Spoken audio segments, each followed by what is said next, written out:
Mars media நேயர்களுக்கும் அன்பர்களுக்கும் இந்த நாள் இனிய நாளாக அமைய எல்லாம் வல்ல இறைவனை பிரார்த்திக்கின்றோம். இந்த சேனல் உங்களுக்கு பிடிச்சிருந்தா மறக்காம சப்ஸ்கிரைப் பண்ணுங்க, ஷேர் பண்ணுங்க, லைக் பண்ணுங்க, கமெண்ட் பண்ணுங்க. சுய உதவிக்குழு பான் கார்டுகளுக்கு மார்ஸ் மீடியா நேயர்கள் எல்லாருக்கும் ஜோதிட குருஜியின் இனிய வணக்கங்கள். இந்த பதிவில் நம்ம என்ன பார்க்க போகிறோம் அப்படின்னா 2024 ஆண்டு மார்ச் மாத ராசி பலன். அதுக்கு முதல்ல மார்ச் மாதத்தில் என்னென்ன பண்டிகைகள் இதெல்லாம் வருதுங்கிறத பற்றி பார்ப்போம். மார்ச் மாதம் 8ஆம் தேதி மகா சிவராத்திரி, ரொம்ப விசேஷமான ஒரு நாள். ஏன்னா எல்லா சிவராத்திரியை விட இந்த சிவராத்திரி உச்சிதம், பெரிய சிவராத்திரின்னு சொல்லக்கூடியது.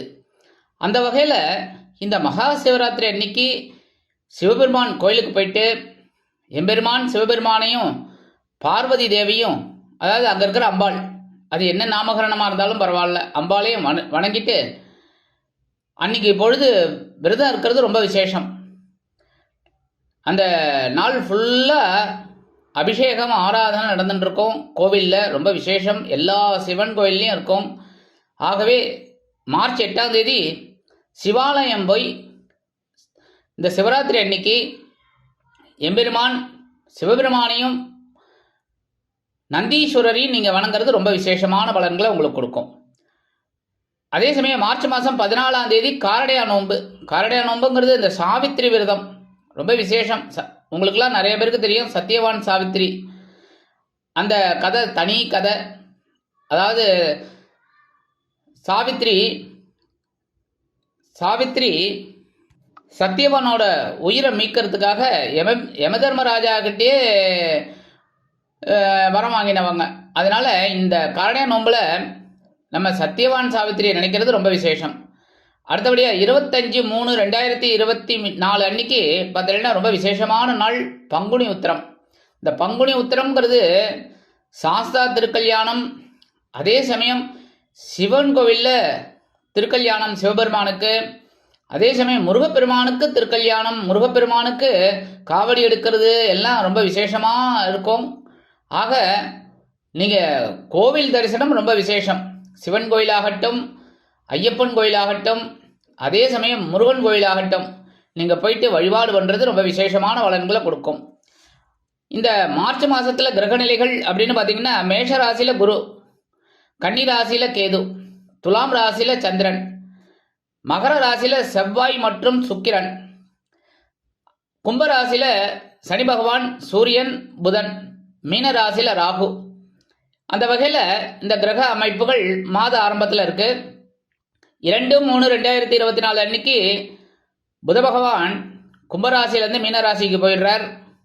8/3/2024 இந்த சுக்கிர பகவான் மகர ராசியிலேருந்து கும்பராசிக்கு போயிடுறார். 14/3/2024 அன்னைக்கு சூரிய பகவான் கும்பராசிலேருந்து மீன ராசிக்கு போயிடுறார். அதே சமயம் அன்னைக்கே செவ்வாய் பகவான் மகர ராசிலேருந்து கும்பராசிக்கு போகிறார். கும்பராசியில் சனியோடு சேர்ந்துடுறார். அதே சமயம் சூரிய பகவான் ராகுவோடு சேர்ந்துடுறார் 14ஆம் தேதிக்கு அப்புறம். இதுதான் இந்த மார்ச் மாதத்தோட கிரக நிலைகள், சஞ்சாரங்கள். அந்த வகையில் இந்த மார்ச் மாதம் ஒவ்வொரு ராசிக்கும் என்னென்ன பலாபலன்களை கொடுக்க போகிறதுங்கிறத பற்றி நம்ம இப்போ தெளிவாக பார்ப்போம். பதிவுக்கு போகலாமா? எனதருமை கும்பராசி நேயர்களே, இந்த பதிவில் நம்ம என்ன பார்க்க போகிறோம் அப்படின்னா 2024 ஆண்டு மார்ச் மாத ராசி பலன். இந்த மார்ச் மாதத்தில் எந்தெந்த கிரகங்கள் உங்களுக்கு அற்புதமான நன்மைகள் செய்ய போகிறது, எந்தெந்த கிரகங்கள் மூலமாக நீங்கள் கவனமாக இருக்கணும், சந்திராசிரம தினங்கள் என்னென்னைக்கு, பரிகாரமாக என்ன பண்ணினா ரொம்ப விசேஷம் இந்த மாதம் அப்படிங்கிறத பற்றிலாம் நம்ம இப்போ தெளிவாக பார்க்க போகிறோம். உங்களோட ராசிநாதன் அப்படின்னு பார்த்தீங்கன்னா சனீஸ்வர பகவான். அவரும் 5-8 குடை அதிபதி புத பகவான், கலத்திராதிபதி சூரிய பகவான், இவங்க 3 பேரும் சேர்ந்து ஜென்ம ராசியில் இருக்காங்க. ஜென்ம ராசியில் இருக்காங்க அப்படிங்கும்போதே உங்களுக்கு கொஞ்சம் முன்கோபம் அதிகமாகும். சில நேரங்களில் நம்ம என்ன வேலை செய்கிறோம் அப்படின்னே தெரியல, ஒரு குழப்பம். குடும்பத்துலேயும் சரி, பேசுகிற வார்த்தையில் குழப்பம், அதே மாதிரி உடல் ஆரோக்கியத்துலேயும் குழப்பம். என்ன விஷயம் ஏது ஒன்றுமே புரியல உங்களுக்கு. இந்த முன்கோபத்தை எப்படி அவாய்ட் பண்ணுறது அப்படிங்கிறதும் தெரியல. ஏன்னா ஜென்மராசியில் 2 கிரகங்களும் சனீஸ்வர பகவான் சூரிய பகவான் 2 பேரும் சேர்றது ரொம்ப ஒரு மத்தியமமான பலன். அதனாலே உங்களுக்கு சில குழப்பங்கள் கணவன் மனைவிக்கிடையே, தொழில் வியாபாரத்தில் எல்லாத்துலேயுமே வந்து உங்களுக்கு ஒரு ஸ்ட்ரெஸ் இருந்துகிட்டே இருக்குது. எந்த வேலை செஞ்சாலும் அந்த வேலை முடியலையேங்கிற ஒரு கவலை இருக்குது. அதே சமயம் 2/3/2024 இந்த புத பகவான் எங்கே வரப்போறாருன்னு பார்த்தீங்கன்னா உங்களோட தனவாக்கு குடும்பஸ்தானமாகி 2ஆம் இடத்துக்கு வந்துடுறார். 2ஆம் இடத்துல வந்து ராகுவோட சேர்ந்தா கூட நீங்கள் எல்லாத்தையுமே இனிமேல் பிரம்மாண்டமாக யோசிப்பீங்க. உங்களோட அறிவுத்திறன் விருத்தி ஆகும். கல்வி பயிலும் மாணவ மாணவிகள் கல்வியில் அற்புதமான ஒரு முன்னேற்றத்தை காண்பார்கள். எடுக்கிற காரியங்கள்லாம் இப்போ டக்கு டக்கு டக்கு டக்குன்னு உங்களுக்கு முடியும். மனசில் ஒரு சந்தோஷம் இருக்கும். அறிவுத்திறன் விருத்தி ஆவதால் வருமான வாய்ப்புகளை நீங்கள் எதிர்பார்க்கலாம். கொடுத்த வாக்குறுதிகளை நீங்கள் காப்பாற்றி மகிழ்வீர்கள். இந்த நேரத்தில் உங்கள் முன்கோபம்லாம் காணாமல் போயிடும். ஏன்னா அறிவு ஜாஸ்தி ஆகும்போது யோசனை ஜாஸ்தி ஆகிடும். யோசனை வந்தாலே நம்ம இந்த மாதிரி பேசக்கூடாது கோபத்தில் அப்படிங்கிற ஒரு எண்ணம் உங்களுக்கு வந்துடும். அதனாலே சில நன்மைகள் நீங்கள் எதிர்பார்க்கலாம்.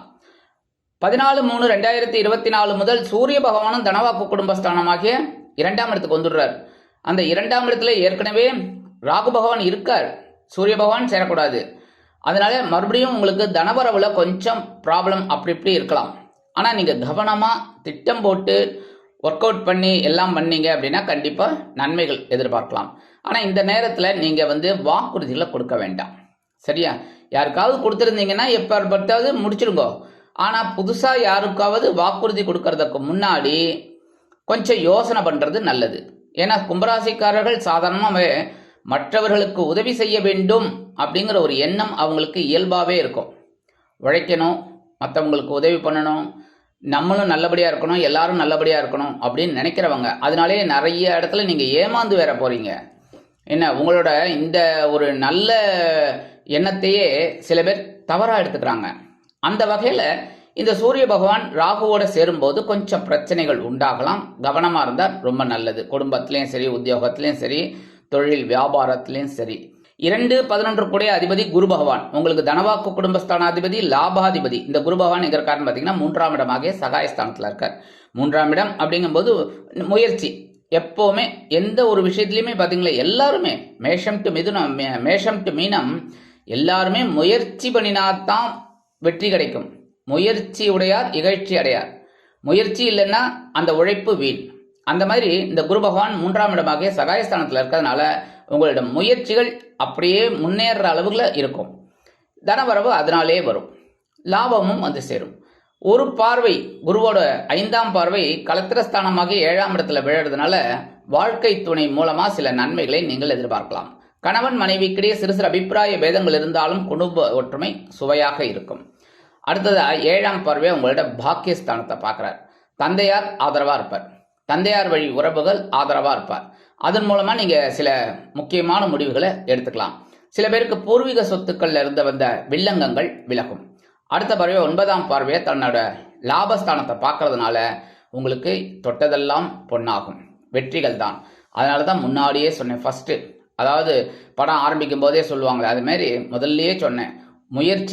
முயற்சியை நீங்க மேற்கொண்டீங்க அப்படின்னா கண்டிப்பா உங்களுக்கு லாபங்கள் வந்து சேரும். 3/10 கூடிய அதிபதி செவ்வாய், 4/9 கூடிய அதிபதி சுக்கிர பகவானுடன் இணைந்து சுக்கிரமங்கல யோகத்தோட இருக்கார். எங்க விரயஸ்தானத்துல. விரயம் அப்படின்னாலே செலவு தான். அயனசயன போகஸ்தானம். சில நேரங்களில் தூக்கம் இல்லாமல் இருக்கும். ஏன்னா அந்த அளவுக்கு வேலைகள் இருக்கும் உத்தியோகத்தில். தொழில் வியாபாரத்துலேயும் கொஞ்சம் அந்தந்த டயத்துக்கு எல்லாமே செய்ய முடியாத ஒரு சூழ்நிலை. சில பேருக்கு பார்த்தீங்கன்னா சுப செலவுகள் வந்து சேரும். எப்படின்னா திருமணத்திற்காக இயங்கிக் கொண்டிருக்கும் குழந்தைகளுக்கு நீங்கள் சில உதவிகளை செய்வீங்க. அதனாலே செலவுகள் உண்டாகும். சில சமயம் பார்த்தீங்கன்னாக்க வீடு, மனை, வாகனம் இதெல்லாம் வாங்கக்கூடிய ஒரு வாய்ப்புகள் உங்களுக்கு கிடைக்கும். அதனாலே சில செலவுகள் செய்வீங்க. வீட்டை மராமத்து செய்யணும், அதாவது கொஞ்சம் ஒரு லெவலுக்கு கொண்டு வரணும், இந்த இடத்த பூசணும், அந்த இடத்த சரி பண்ணணும் அப்படிங்கிற ஒரு எண்ணம் எல்லாம் உங்களுக்கு கிடைக்குங்க. இருந்தாலும் இந்த சுக்கிரமங்கல யோகம் அப்படிங்கிறதுனால ஒரு மங்களகரமான நிகழ்ச்சிகள் தான் உங்களோட வீட்டில் நடந்துகிட்டு இருக்கும். 8/3/2024 இந்த சுக்கிர பகவான் எங்கே வரப்போறாருன்னு பார்த்தீங்கன்னா சூப்பர் ஜென்மராசிக்கு வந்துட்டார்.